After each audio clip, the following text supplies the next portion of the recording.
నమస్తే, welcome to C news. నా పేరు కృష్ణకుమార్. న్యూస్లో ముందుగా హెడ్లైన్స్. జగన్ నోరు అదుపులో పెట్టుకోవాలి అంటూ తీవ్రంగా ధ్వజమెత్తిన వంగలపూడి అనిత.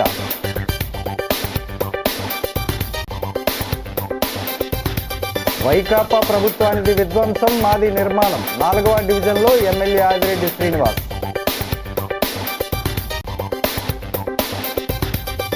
సంక్షేమ పథకాల అమల్లో నిబద్ధత ఉండాలి.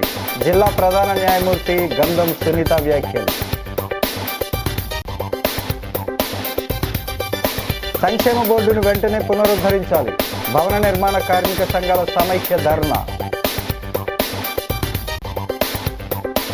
కార్పొరేషన్ ఎన్నికల నాటికి కాంగ్రెస్ బలోపేతం చేస్తాం. సూపర్ 6 అమలు చేయాలని నాయకుల డిమాండ్. ఇక డీటెయిల్స్ చూస్తే, రాప్తాడు పర్యటనలో ఉద్దేశపూర్వకంగానే గొడవలు సృష్టించేందుకు మాజీ సీఎం జగన్మోహన్ రెడ్డి ప్రయత్నించారని రాష్ట్ర హోం విపత్తుల నిర్వహణ శాఖ మంత్రి అనిత విమర్శించారు. 2 రోజుల నుంచే పక్కా ప్రణాళికతో వ్యవహరించారన్నారు. విశాఖలో పర్యటించిన ఆమె అక్కడ మీడియాతో మాట్లాడారు. గొడవలు జరిగే అవకాశం ఉందనే నిఘా వర్గాల సమాచారంతోనే 1100 మంది పోలీసులతో భద్రత ఏర్పాటు చేసినట్లు తెలిపారు. అయినా డబ్బులిచ్చి వైకాపా కార్యకర్తల్ని భారీగా రప్పించి పోలీసులపై దాడికి దిగారని అన్నారు. పర్యటన తర్వాత రోడ్డు మార్గంలో వెళ్లేందుకు జగన్ ముందుగానే నిర్ణయించుకున్నారు. ఘర్షణ సృష్టించి ఆ నెపాన్ని పోలీసులు ప్రభుత్వంపై నెట్టేందుకే హెలికాప్టర్ నాటకం. కాసేపటికి అదే హెలికాప్టర్లో పైలట్ ఎలా వెళ్ళిపోయాడు? పోలీసులపై జగన్ వ్యాఖ్యలు సభ్య సమాజం సిగ్గుపడేలా ఉన్నాయి. పోలీసులు సైతం ఆయనను చేసిన వ్యాఖ్యలు చూసి సిగ్గుపడుతున్నారని వ్యాఖ్యానించారు. మాజీ మంత్రి కారుమూరి నాగేశ్వరరావు లాంటి నేతల్ని ఆయన అదుపులో పెట్టుకోవాలని సూచించారు. లేకపోతే ఆ పార్టీ సంఖ్యాబలం 11 నుంచి 0కి పడిపోవడం ఖాయమనే విషయాన్ని జగన్ గుర్తుంచుకోవాలని హితవు పలికారు. రాప్తాడు ఘటనపై పూర్తి విచారణ జరిపిస్తామని అనిత అన్నారు. ఒక బాధితుడిని బాధిత కుటుంబాన్ని పరామర్శించాల్సిన తీరు చూస్తే నిజంగా ఇలాగా పరామర్శిస్తారు. దట్టు ఒక 5 సంవత్సరాలు 151 సీట్లు ప్రజలు ఇచ్చిన సీఎంగా చేసిన వ్యక్తి, అఫ్కోర్స్ ఆ రోజు అతను చేసిన అన్యాయాలు అక్రమాలు బట్టి సుమారుగా దగ్గర ఇప్పుడు మళ్ళీ 11 సీట్లకు పడిపోయిన వ్యక్తి పరామర్శకి వెళ్ళినప్పుడు కూడా 11 సీట్లు వచ్చినా కూడా బుద్ధి రాకుండా ఆ పరామర్శించిన తీరు చూస్తూ ఉంటే నిజంగా చాలా బాధ అనిపించే పరిస్థితి. లాస్ట్ 5 yearsలో మేము చెప్పామండి, ఐపీసీ సెక్షన్ ప్రకారం అన్నది కాకుండా వైసీపీ సెక్షన్ ప్రకారం అని చెప్పి పోలీసుల చేత కూడా పనిచేయించి పోలీసు వ్యవస్థని కూడా నిర్వీర్యం చేసేసి ఈరోజు అదే పోలీసు వ్యవస్థ మీద విరుచుకుపడే పరిస్థితి చూస్తూ ఉంటే జగన్మోహన్ రెడ్డి మానసిక పరిస్థితి కూడా మేము జాలిపడాల్సిన సందర్భం. ఒక జగన్మోహన్ రెడ్డి అన్న వ్యక్తి ఒక పులివెందలకి మాత్రమే ఒక ఎమ్మెల్యే. అతనికి ప్రతిపక్ష హోదా లేదు. అయినప్పటికీ అతను ఒక ఎక్స్ సీఎం అన్న ఒకే ఒక కారణంతో ఆయన టూర్ ప్రోగ్రామ్ గురించి మాట్లాడినప్పుడు మేము చాలా క్లియర్గా 1100 మంది అప్రాక్సిమేట్లీ 1100 మంది పోలీస్ బలగాల్ని డిఎస్పీ స్థాయి నుంచి రోప్ పార్టీస్ వరకు అంటే ఏపీఎస్పీ బెటాలియన్స్ వరకు దగ్గర 1100 మంది పోలీసులను పెట్టాం. అంటే మీరు అనుకోవచ్చు ఒక ఎక్స్ సీఎంకి 1100 మంది పోలీసులు ఎందుకండి అని. కానీ అతను వెళ్తున్న ప్రాంతం చాలా సెన్సిటివ్ ప్రాంతం. తను వెళ్తున్న ప్రాంతంలో ఏదైనా గొడవలు జరిగే పరిస్థితి ఉండి లా అండ్ ఆర్డర్ కనుక ఇబ్బంది పడితే సామాన్యమైన ప్రజలు ఇబ్బంది పడతారని ఒకే ఒక కారణంతో గౌరవ ముఖ్యమంత్రి గారి ఆదేశాల మేరకు డీసీపీ గారు అందరూ కలిసి సుమారుగా 1100 మందిని అక్కడ డిప్లాయ్ చేశాం. వాళ్ళు డిప్లాయ్ చేయడమే కాదు, ప్రతి ఒక్కరికి కూడా వాళ్ళకి అక్కడ బాడీ ఆన్ కెమెరాస్ కానీ, రోప్ పార్టీస్ కానీ, మళ్ళీ పబ్లిక్ అడ్రస్ సిస్టమ్స్ కానీ, డ్రోన్స్ కానీ, ఏరియల్ సర్వేలెన్సెస్ గురించి డ్రోన్స్ కానీ, ఫైర్ టెండర్స్ కానీ, అంబులెన్సెస్ కానీ, గ్యాస్ గన్స్ కానీ ఇవన్నీ కూడా పెట్టుకున్నాం. ప్రజావేదిక కూల్చివేతతో ప్రారంభమైన వైకాపా ప్రభుత్వం ఆ మాదిరిగానే కుప్పకూలిపోయిందని రాజమహేంద్రవరం సిటీ ఎమ్మెల్యే ఆదిరెడ్డి శ్రీనివాస్ పేర్కొన్నారు. స్థానిక 4వ డివిజన్లో జరుగుతున్న పలు అభివృద్ధి పనులను స్థానిక టీడీపీ నాయకులతో కలిసి పరిశీలించారు. రాజేంద్రనగర్లో ప్రస్తుతం ఉన్న 3, 4 డివిజన్లకు సంబంధించిన సచివాలయాలను అదే ప్రాంతంలో పలుచోట్ల ఉన్న నగరపాలక సంస్థకు చెందిన భవనాల్లోకి మార్చేందుకు జరుగుతున్న పనులను పరిశీలించారు. ప్రస్తుతం ఉన్న 3, 4 డివిజన్లకు సంబంధించి నిర్వహిస్తున్న సచివాలయాలను ఆయా భవనాల్లోకి మార్పు చేసి ఆ భవనాన్ని కమ్యూనిటీ హాల్లుగా తీర్చిదిద్ది పేద ప్రజలకు అందుబాటులోకి తీసుకురావాలని అధికారులకు సూచించారు. తెలుగుదేశం పార్టీ ప్రభుత్వ హయాంలో పేద ప్రజల ఆర్థిక పరిస్థితులను దృష్టిలో పెట్టుకొని కమ్యూనిటీ హాళ్లను నిర్మించడం జరిగిందని గుర్తు చేశారు. గత 5 సంవత్సరాలు సచివాలయమైన ఒక వ్యవస్థను తీసుకొచ్చి ఆ వ్యవస్థ ద్వారా ప్రజలకి మెరుగైన సేవలు అందిస్తానని చెప్పి వైఎస్ఆర్సీపీ వాళ్ళు నగరంలో ఉన్న ప్రతి కమ్యూనిటీ హాల్ని తీసేసుకున్నారు. ఎక్కడ ఉపేక్షించాల. కమ్యూనిటీ హాల్స్ తెలుగుదేశం పార్టీ ఎందుకు కట్టించింది? తెలుగుదేశం గవర్నమెంట్ ఎందుకు కమ్యూనిటీ హాల్స్ నిర్మించాం? బలహీన వర్గాలు ఎక్కడైతే నివసిస్తూ ఉన్నారో వాళ్ళు పెద్ద పెద్ద పెళ్ళిళ్ళు వెళ్ళి పెద్ద పెద్ద కళ్యాణ మండపాల్లో చేసుకోలేరు కాబట్టి వాళ్ళకి ఊరట కలిగించాలని తక్కువ ధరలో పెళ్ళిళ్ళు చేసుకోవడానికి, పెళ్ళిళ్ళు కానివ్వండి ఏ కార్యక్రమైనా చేసుకోవడానికి కమ్యూనిటీ హాల్స్ మనం నిర్మిస్తే రాజమండ్రి సిటీ 42 వార్డుల్లో ఉన్న ప్రతి కమ్యూనిటీ హాలు తెలుగుదేశం హయాంలో నిర్మించిందే. ఒకటో రెండో క్రమేణా ఇంకో ప్రభుత్వం ఏదైనా వచ్చి ఉంటే చేసి ఉండొచ్చు. అధిక శాతం నిర్మించింది తెలుగుదేశం ప్రభుత్వం. వాటన్నిటిని సచివాలయంకి ఇచ్చేసారు. సరే, సచివాలయంకి ఇచ్చేసినప్పుడు మీరు ఎక్కడైనా ఆలోచించారా? అరే ఇక్కడ కమ్యూనిటీ హాల్ తీసేసుకున్నాం, ప్రజలు ఎక్కడ చేసుకుంటారు, వాళ్ళకి ఏదైనా చేద్దాం ప్రత్యామ్నాయ ఏర్పాట్లని ఎక్కడైనా ఆలోచించారా? లేదు. ఈరోజు కూటమి అధికారంలోకి వచ్చిన వెంటనే ఏదైతే 3-4 వార్డులకు సంబంధించిన కమ్యూనిటీ హాల్ ఏదైతే ఉందో ఆ కమ్యూనిటీ హాల్లో ఉన్న 3 సచివాలయాలు, అది 3వ వార్డుకి 4వ వార్డుకి సంబంధించింది, ఆ 3 సచివాలయాలు 3 వర్కుల కింద స్ప్లిట్ చేసి అక్కడున్న సచివాలయాలను ఇక్కడ ఏదైతే రైతు బజార్ కింద నిర్మించుకుందో అక్కడ రైతు బజారు అనుకున్న వ్యాపారం జరగట్లేదు. అక్కడ ఒక అర్హులైన ప్రతి ఒక్కరికి సంక్షేమ పథకాలను అమలు చేయడంలో ప్రభుత్వ ఉద్యోగులు నిబద్ధత కలిగిన విధంగా బాధ్యతలను నిర్వహించాలని, ఆయా వర్గాల వారికి అవగాహన కల్పించడంపై ప్రత్యేక దృష్టి పెట్టాలని జిల్లా ప్రధాన న్యాయమూర్తి గంధం సునీత పేర్కొన్నారు. స్థానిక జిల్లా కోర్టు ఆవరణలో జిల్లా లీగల్ సెల్ సర్వీసెస్ అథారిటీ ఆధ్వర్యంలో వివిధ వర్గాల ప్రజలు, అణగారిన వెనుకబడిన వారి ప్రయోజనాలకు చట్టపరమైన సామాజిక సాధికారిత పథకాలపై సమన్వయ శాఖల అధికారులతో అవగాహన కార్యక్రమం నిర్వహించడం జరిగింది. ముఖ్య అతిథిగా హాజరైన గంధం సునీత మాట్లాడుతూ రాజ్యాంగబద్ధంగా అమలు చేయవలసిన కేంద్ర రాష్ట్ర ప్రభుత్వ సంక్షేమ పథకాలను ప్రవేశపెట్టి వాటిని నిరుపేదలకు అందే విధంగా వారిని చైతన్యవంతం చేయాలని అన్నారు. ఎవరు కూడా నిరుపేదలుగా ఉండకూడదనే ఉద్దేశంతో ప్రభుత్వం కొన్ని పథకాలను ప్రవేశపెట్టిందని ఆమె అన్నారు.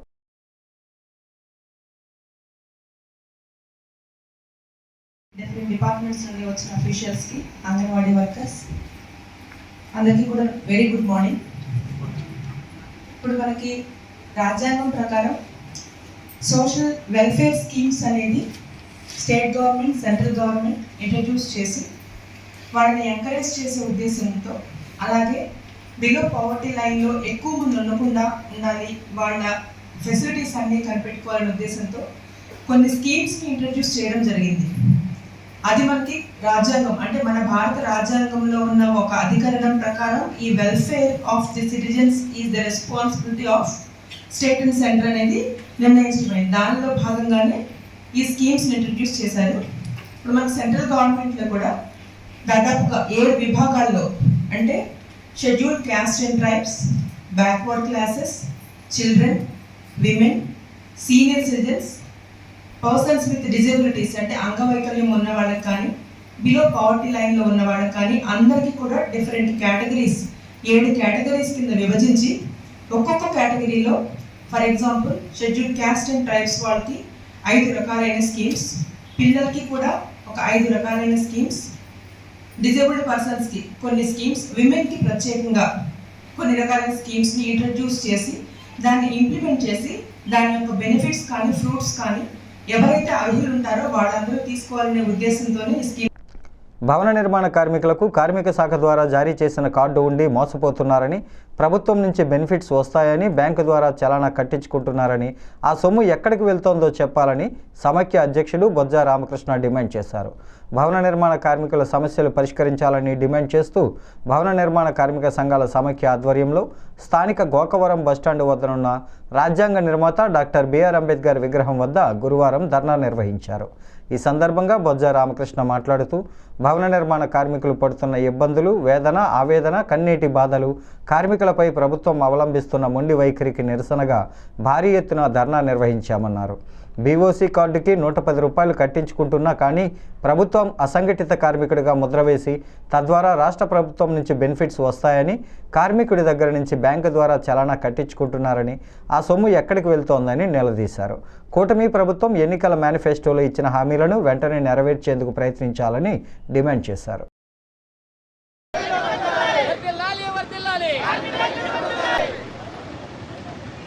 భవన నిర్మాణ కార్మికుల కోర్కెలు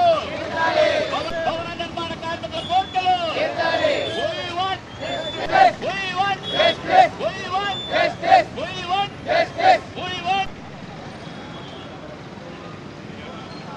రోజున లేని ఎడల రోడ్లపైకి రాబోతున్నదని సందర్భంగా మనం చేస్తున్నాం.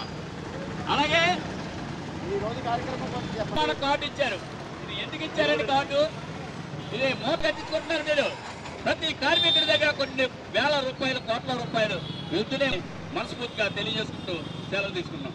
భవన నిర్మాణ కార్మికుల ఐక్యత, భవన నిర్మాణ కార్మికుల ఐక్యత. సంక్షేమ బోర్డుని పునరుద్ధరించాలి. అలాగే కార్మికులకు సహజ మరణం అయినచో మరి పరిహారం వర్తింపజేయాలి. కార్మికుడు యాక్సిడెంట్ అయినచో 2 లక్షల రూపాయలు పరిహారం అందజేయాలి. అలాగే కార్మికుడు యాక్సిడెంట్ లో చనిపోయిన ఎడల 5 లక్షల రూపాయలు పరిహారం అందించాలి. అలాగే బిల్డింగ్ చెస్ విధానాన్ని కోట్లాది రూపాయలు మీరు ప్రభుత్వాలు డైవర్ట్ చేసే పరిస్థితి, దౌర్భాగ్య పరిస్థితి తయారైంది. ఈరోజు భవన నిర్మాణ కార్మికుడు ఎక్కడో అంతస్తులో పడిపోతే కనీసం నోచుకోలేని దుస్థితిలో ఉన్నదంటే ఈ సందర్భంగా మనం చేస్తున్నాం. అలాగే మరి ఈ రోజున ఆదరణ పథకం ఎవరు పెట్టారండి? కులాల వారీగా పెట్టారు మీరు. అదే మరి ఏదైతే వృత్తిలో ఉన్నారో వారికి వృత్తిపరంగా ఆదరణ పథకాలు వర్తింపజేయాలి మాకు. అలాగే మరి కార్మికులకు 40,000 క్లైంట్స్ నిలిచిపోయి ఉన్నాయి. అవన్నీ కూడా మీరు వెంటనే మాకు మార్గం సుగమం చేయాలి. అలాగే కార్మికులకు వివాహ కానుక 20,000 రూపాయలు అందజేయాలి. మరి కార్మికుల భార్య కానీ కూతురు కానీ డెలివరీ అయినచో 20,000 రూపాయలు అందజేయాలి. కార్మికుల పిల్లలకు చదువు నిమిత్తం స్కాలర్షిప్ అందజేయాలి. కార్మికులకు ఈఎస్ఐ పథకం అందజేయాలి. అలాగే కార్మికులకు మరి ఏదైతే ఈ శ్రమ్ పోర్టల్ అందుబాటులో ఉందో ఈ శ్రమ్ పోర్టల్ కూడా మేము ఒక విషయం చెప్పదలుచుకున్నాం. ఈ రోజున ఈ మధ్యకాలంలో మరి ఎంతో మంది కార్మికులు ఒక పెయింటర్ బిల్డింగ్ పైనుంచి తాడు తెగి పడిపోతే దిక్కు తోచలేని పరిస్థితిలో ఈ శ్రమ్ కార్డు నుండి ఎందుకు ఉపయోగం లేని పరిస్థితిలో తయారైంది మా దుస్థితి. రానున్న పుష్కరాల నాటికి నగరంలో కాంగ్రెస్ పార్టీని మరింత బలోపేతం చేసేందుకు ఇప్పటి నుంచే కార్యాచరణ చేపడుతున్నామని రాష్ట్ర ఉపాధ్యక్షుడు మార్టిన్ లూథర్, జిల్లా కాంగ్రెస్ ప్రచార కమిటీ చైర్మన్, జిల్లా కాంగ్రెస్ తాత్కాలిక ఇన్ఛార్జ్ డాక్టర్ వడయార్ చెప్పారు. మున్సిపల్ కాలనీలోని జిల్లా కాంగ్రెస్ కార్యాలయంలో గురువారం మీడియాతో మాట్లాడుతూ నగరంలోని 50 వార్డుల్లో పాదయాత్ర చేసి కాంగ్రెస్ శ్రేణుల్లో ఉత్సాహం నింపుతామని, వార్డు కమిటీలు వేస్తామని చెప్పారు. ఆ తర్వాత నగర కమిటీ పూర్తి స్థాయిలో వేస్తామని మార్టిన్ లూథర్ అన్నారు. కార్పొరేషన్ ఎన్నికల్లో కాంగ్రెస్ సత్తా చూపిస్తామన్నారు. కూటమి ప్రభుత్వం అధికారంలోకి వచ్చి 10 నెలలు గడిచిన సూపర్ 6 పథకాలు పూర్తిగా అమలు చేయటం లేదని విమర్శించారు. తల్లికి వందనం, యువతకు 20 లక్షల ఉద్యోగాలు, నిరుద్యోగ భృతి, మహిళలకు ఉచిత బస్సు సదుపాయం, మహిళలకు సంవత్సరానికి 20,000, ఆడపిల్లకు నెలకు 1,500 వంటి హామీలను ఎప్పుడు అమలు చేస్తారని ప్రశ్నించారు. వడయార్ మాట్లాడుతూ జిల్లాలో కాంగ్రెస్ బలోపేతానికి సాయశక్తులా కృషి చేస్తామని, కార్యకర్తలు, నాయకులు సైనికుల్లా పనిచేసి కాంగ్రెస్ కార్పొరేటర్లను గెలిపించుకుంటామని చెప్పారు. అతిరథ మహారథులు, కాంగ్రెస్ మహానాయకులు ఈరోజు దాన్ని సాక్ష్యం చేయాలని చెప్పేసి కూడా మరి నేటి వరకు కూడా ఒక జిల్లా కాంగ్రెస్ కార్యవర్గాన్ని ఏర్పాటు చేశారని అధ్యక్షుడిగా, అదేవిధంగా మరి మీ అందరి మీద కూడా గురుతర బాధ్యత మరి రాజమండ్రి మున్సిపల్, ముఖ్యంగా జిల్లా ఎస్సీ విభాగం అధ్యక్షుడు శాఖ పుల్లారావు, మహిళా కాంగ్రెస్ త్వరలోనే రాజమండ్రి కార్పొరేషన్ ఎన్నికలు జరపాలని, పుష్కరాలను దృష్టిలో ఉంచుకొని కాంగ్రెస్ పార్టీ కూడా కీలకమైన బాధ్యత నిర్వహించాలని, ఈ లోపుగా కాంగ్రెస్ పార్టీని రాజమండ్రిలో ఉండేటువంటి 52 వార్డులో కూడా వార్డు కమిటీలు వేయాలి, నగర కమిటీని ఏర్పాటు చేయాలి. పార్టీని బలోపేతం చేయడానికి ఏ రకంగా ప్రణాళిక సిద్ధం చేయాలనే దాని మీద ఈరోజు చర్చించడం కోసం ఈ సమావేశం పెట్టడం జరిగింది. ప్రధానంగా చూసుకున్నట్లయితే గత ఏదైతే కూటమి ప్రభుత్వం అధికారంలోకి వచ్చి 10 నెలల కాలం కంప్లీట్ అవుతుంది. ఏదైతే ఎన్నికల ముందు మేము అధికారంలోకి వస్తే సూపర్ 6 పథకాలు అమలు చేసి తీరుతామని చెప్పారు. ప్రధానంగా మరి ఏదైతే సూపర్ 6లు ఇంతవరకు కూడా ఒక హామీ కూడా నెరవేర్చలేదు. ప్రధానంగా చూసినట్లయితే యువతకి 20 లక్షల ఉద్యోగాలు, ఉపాధి కల్పిస్తామని చెప్పారు. ఒకవేళ అలా కల్పించిన పక్షంలో నెలకు 3,000 రూపాయలు నిరుద్యోగ భృతి ఇస్తామని చెప్పారు. రెడ్డి గారు మీరు చెయ్యాలి, ఒక యాక్టర్గా ఒక డాక్టర్గా ఉన్నారని చెప్పేసి ఆవిడ ఆదేశాలు ఇవ్వడంతో కొన్ని యాక్టర్కి సంబంధించిన పోర్షన్ ఇప్పుడు మన వాళ్ళకి చెప్పాను నేను లోపల, అది యాక్ట్ చేశాను. అలాగే ప్రతి జిల్లాలోనూ ప్రతి గ్రామంలోనూ కూడా తీసుకెళ్ళి యాక్ట్ చేసి పార్టీని బలోపేతం చేయడానికి సాయశక్తిలా కృషి చేస్తాం. ఇవాళ ఎమ్మెల్యే టికెట్ ఇస్తేనే నేను పనిచేస్తాను కోఆర్డినేటర్ కింద అనేటువంటి భావన పెట్టుకోవద్దు ఎవరును.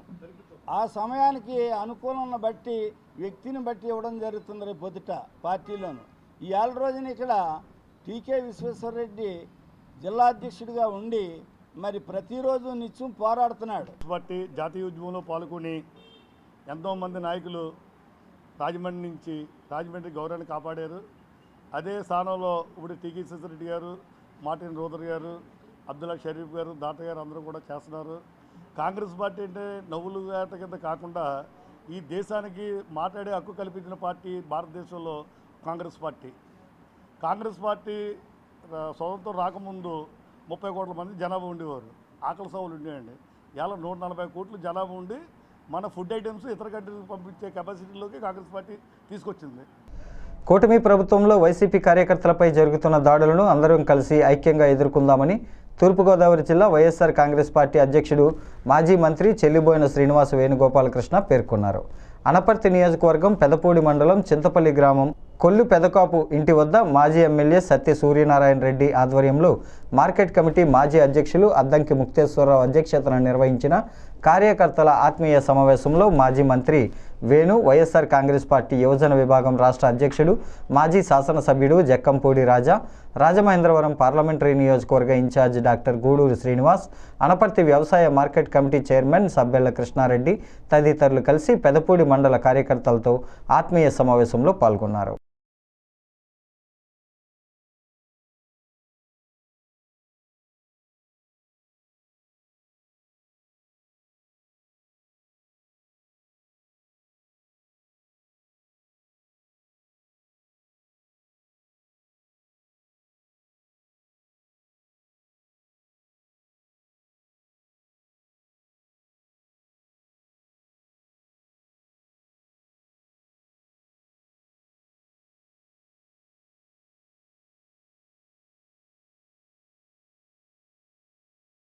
సింగపూర్లో జరిగిన అగ్ని ప్రమాదంలో గాయపడిన రాష్ట్ర ఉప ముఖ్యమంత్రి కొణిదెల పవన్ కళ్యాణ్ చిన్న కుమారుడు మార్క్ శంకర్ పవనోవిచ్ త్వరగా కోలుకోవాలని రాజమహేంద్రవరం గ్రామదేవత సోమలమ్మ దేవస్థానంలో జనసేన నాయకులు ప్రత్యేక పూజలు నిర్వహించారు.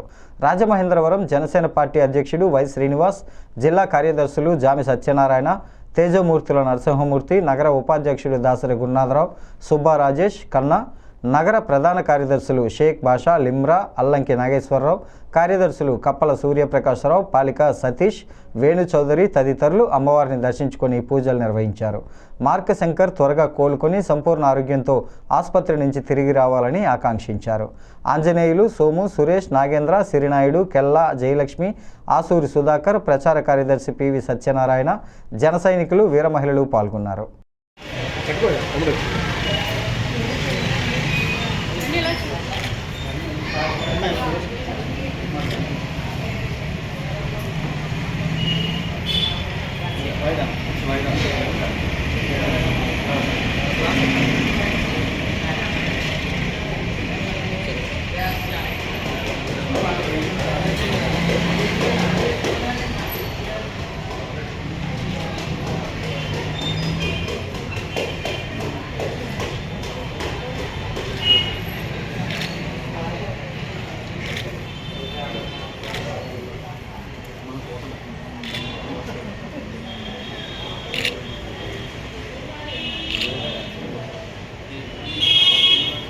అడ్డే వెళ్ళండి అందరూ అడ్డే వెళ్ళండి.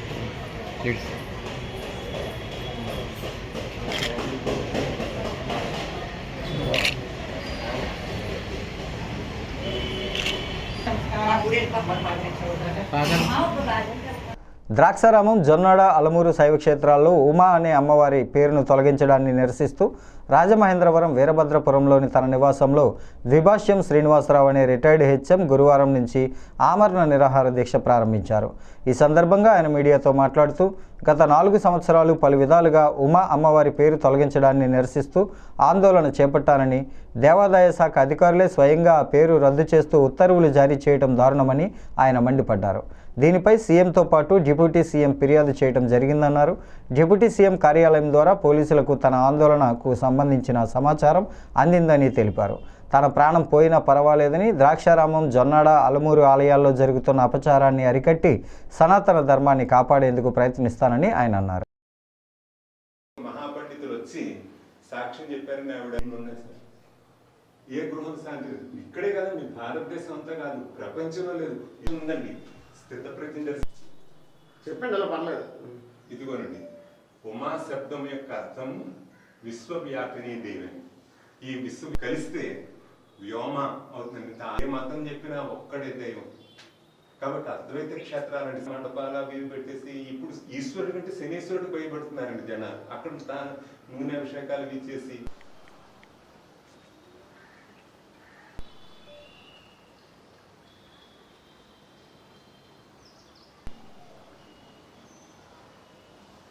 నా పేరు ద్విభాషన్ శ్రీనివాస్ అండి. నేను రిటైర్డ్ హై స్కూల్ హెడ్ మాస్టర్ని. ట్రైబల్ వెల్ఫేర్లో 36 సంవత్సరాలు పనిచేశానండి. అయితే ఇక్కడ మన ఎండోమెంట్ డిపార్ట్మెంట్లో ఉన్నటువంటి శివాలయాల్లో ఉమా పేరు పనికిరాదని చెప్పి అసిస్టెంట్ కమిషనర్ గారు ఉత్తర్వు ఇచ్చారండి. ఆ తర్వాత డిప్యూటీ కమిషనర్ గారు దానికి కూడా అలాగే ఇచ్చారు. అయితే దానికి వ్యతిరేకంగా దక్షారామంలో కూడా మార్చేశారండి. దక్షారామం, జొన్నాడ, ఆలమూరు ఆలయాల్లో ప్రస్తుతం మారిపోయిందండి. ఇక్కడ కూడా 3-4 క్షేత్రాలు ఇక్కడ ఉన్నాయండి. ఉమా కోట్లింగేశ్వర స్వామి, ఉమా మార్కండేశ్వర స్వామి, ఉమా బసవేశ్వర స్వామి, వీటిలో కూడా మార్చేసే అవకాశం ఉందండి. కాబట్టి నేను ఇక్కడికి వచ్చి ఉంటున్నాను.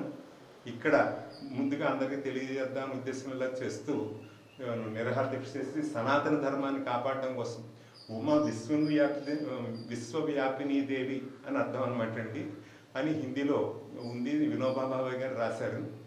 అయితే దీన్ని తెలియజేస్తే 4 సంవత్సరాలుగా గత పాలకులకి ప్రస్తుత పాలకులకి తెలియజేయడం జరిగిందండి. అయితే మళ్ళీ దానికి ఏమీ పట్టించుకోకుండా మన 8వ తారీఖుని ఫిబ్రవరి 8, 2025 మళ్ళీ మంత్రి గారి సమక్షంలో కళ్యాణం జరిపారండి మాణిక్యామ్మకి. మళ్ళీ అక్కడి నుంచి ఈ వేళ వరకు కాంటాక్ట్లో ఉన్నాను. అయితే యాక్చువల్గా పురాణం ప్రకారం ఈ వేళ కళ్యాణం జరగాలండి దాక్షాయణికి, భీమేశ్వర స్వామికి. అయితే దానికి కళ్యాణం చేయించమని అడిగాను. ఈ వేళ చెయ్యకపోతే నేను నిరాహార దీక్షలో కూర్చుంటానని చెప్పారండి. జరగలేదు కాబట్టి ఈ వేళ కూర్చున్నానండి. తాళాలు వేసి ఉన్న ఇళ్లను రెక్కి నిర్వహించి రాత్రి పగటి సమయాల్లో అతి చాకచక్యంగా తాళాలు పగలగొట్టి ఇంట్లోకి ప్రవేశించి బంగారం, వెండి ఆభరణాలు, డబ్బు చోరీ చేస్తున్న పందిరి వెంకటనారాయణ అనే దొంగను తూర్పుగోదావరి జిల్లా పోలీసులు అరెస్టు చేశారు. ఆలమూరులో అరెస్ట్ అయి జైలుకు వెళ్లి వచ్చిన తర్వాత అదే చోర వృత్తిని కొనసాగిస్తున్నట్టు జిల్లా ఎస్పీ కార్యాలయంలో జరిగిన మీడియా సమావేశంలో ఎస్పీ డి నరసింహకిషోర్ వెల్లడించారు. భీమవరం 1 టౌన్ పరిధికి చెందిన నారాయణ ప్రస్తుతం ఏలేశ్వరంలో నివాసం ఉంటున్నాడని తెలిపారు. కొవ్వూరు సబ్ డివిజన్ పరిధిలోని ఉండ్రాజవరంలో జరిగిన చోరీ కేసులో అతడిని నిడదవోలు అరెస్టు చేసినట్టు వివరించారు.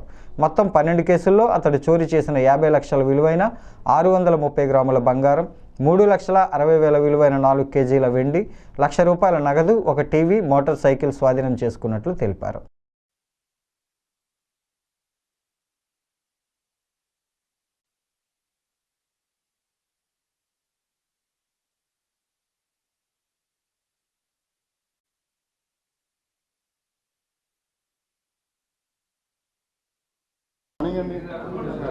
Good morning. కూర్చోండి. 111 మన వాళ్ళు ఇతన్ని డిటెక్ట్ చేశారు. ఇతను ఒక్కడే తిరుగుతూ ఉంటాడు. ఒక్కడే తిరుగుతుంటే ఈయన మీద 57 కేసులు ఉన్నాయి. ఇంతకుముందు 57 కేసుల్లో కూడా ఏలూరు, భీమవరం 50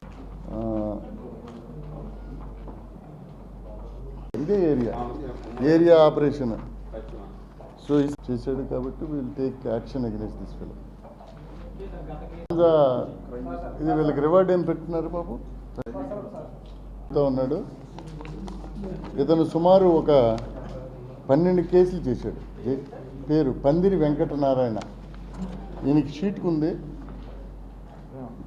సో మొత్తం ఈయన దొంగతనం చేసింది 630 గ్రాములు సుమారు.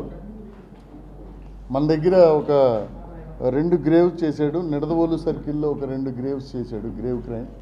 ఆ 2 గ్రేవ్ డిటెక్ట్ అయ్యాయి. అలాగే దీంతోపాటు పెనుమండ్ర, నెక్స్ట్ ఈ మన రావులపాలెం ఈ కేసుల్లో కూడా ఇతను ఇన్వాల్వ్ అయ్యాడు. Notorious fellow. సో ఈయన దగ్గర నుంచి మనము ఈ గోల్డ్ ఏదైతే ఉందో 630 గ్రామ్స్ గోల్డ్ తీసుకున్నాం. అలాగే వెండి, ఒక బైక్, ఒక టీవీ ప్లస్ 1 lakh క్యాష్ ఇవన్నీ కూడా రికవర్ చేసాం. ఏ జిల్లాల్లో అయితే ఈయన అఫెన్సులు చేసాడో వారందరికి కూడా ఈ హ్యాండ్ ఓవర్ చేస్తాము.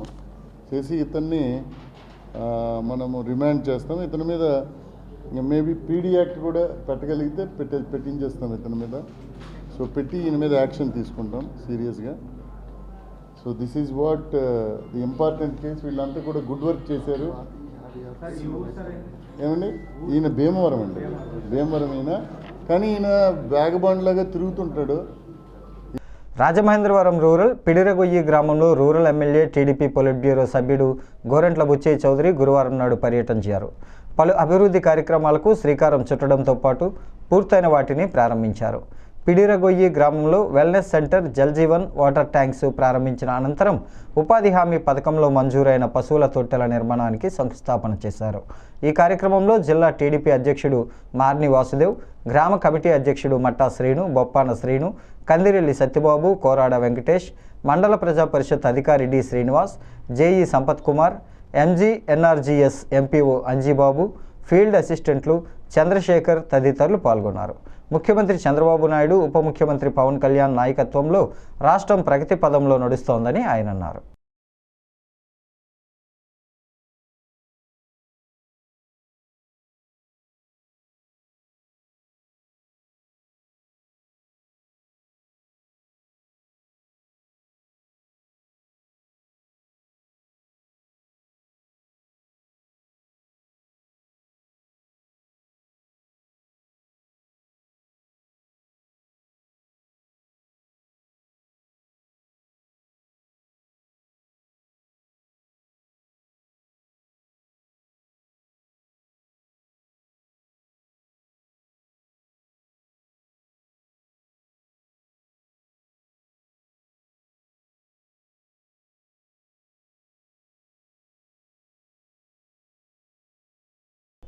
వార్తలు ముగించే ముందు ముఖ్యాంశాలు మరోసారి.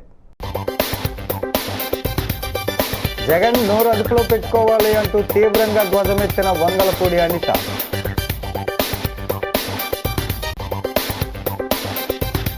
వైకాపా ప్రభుత్వానికి విధ్వంసం, మాది నిర్మాణం. 4వ డివిజన్లో ఎమ్మెల్యే ఆదిరెడ్డి శ్రీనివాస్.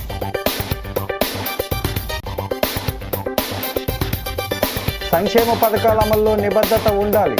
జిల్లా ప్రధాన న్యాయమూర్తి గంధం సునీత వ్యాఖ్యలు. సంక్షేమ బోర్డును వెంటనే పునరుద్ధరించాలి. భవన నిర్మాణ కార్మిక సంఘాల సమైక్య ధర్నా. కార్పొరేషన్ ఎన్నికల నాటికి కాంగ్రెస్ బలోపేతం చేస్తాం. సూపర్ 6 అమలు చేయాలని నాయకుల డిమాండ్. ఈ వార్తలు ఇంతటితో సమాప్తం. నమస్కారం.